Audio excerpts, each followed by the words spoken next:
48 heures après leur séjour en Russie, le couple présidentiel Tshisekedi arrivé dans la ville de Sochi le mercredi dernier s'est envolé pour Belgrade en Serbie après avoir participé au premier sommet Russie-Afrique dont les retombées économiques sont plus que significatives. En effet, la RDC peut se réjouir de ce voyage qui rapporte la signature d'un contrat de 500 millions de dollars dans le domaine ferroviaire axé sur la réhabilitation des voies, la construction de nouvelles unités, la formation et l'installation d'une usine de montage. Ce n'est pas tout car le ministère de la Santé a lui signé un contrat qui lui permet d'obtenir des laboratoires ambulants équipés pour la lutte contre les épidémies telles que le virus Ebola, mais également des échanges dans la formation des médecins et du personnel médical. Un accord portant sur l'exportation du logiciel russe MyOffice a été conclu avec la République démocratique du Congo. MyOffice est un logiciel russe pour la communication et le travail collaboratif de documents sur n'importe quelle plateforme technologique qui fournit un contrôle complet des données du côté des entreprises privées ou de l'État.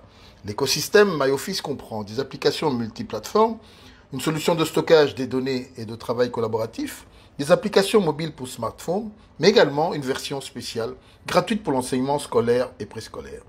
Les solutions MyOffice sont en mesure d'assurer une gestion sécurisée des données au sein des infrastructures en nuage de l'État et de l'entreprise. C'était un nouveau vent entre la Russie et l'Afrique et le Congo était présent. J'ai parlé aussi avec Madame la ministre de Santé publique ici et nous avons d'autres opportunités et dans l'avenir que nous allons exploiter.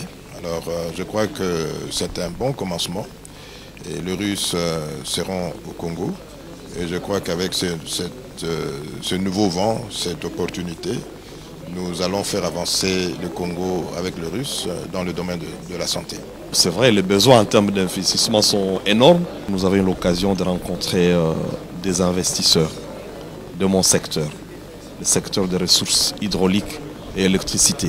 Le président de la République a vu juste en nous associant à cette mission. Cette mission nous a permis effectivement d'avoir des échanges et même de signer des lettres d'intention par rapport à soutenir le secteur. Et ce soutien va permettre l'amélioration de la desserte en eau et en électricité. Ce n'est pas pour rien que nous sommes arrivés ici. Nous sommes dans le 26 provinces. La vision du chef de l'État, il faut relier le chemin de fer dans toutes les provinces. Mais avec le contrat et la lettre d'intention que nous sommes engagés, avec 500 millions de dollars pour financer simplement le chemin de fer. Ici, 10 jours, ils seront à Kinshasa. Et nous allons développer pour la construction de chemin de fer en République démocratique du Congo.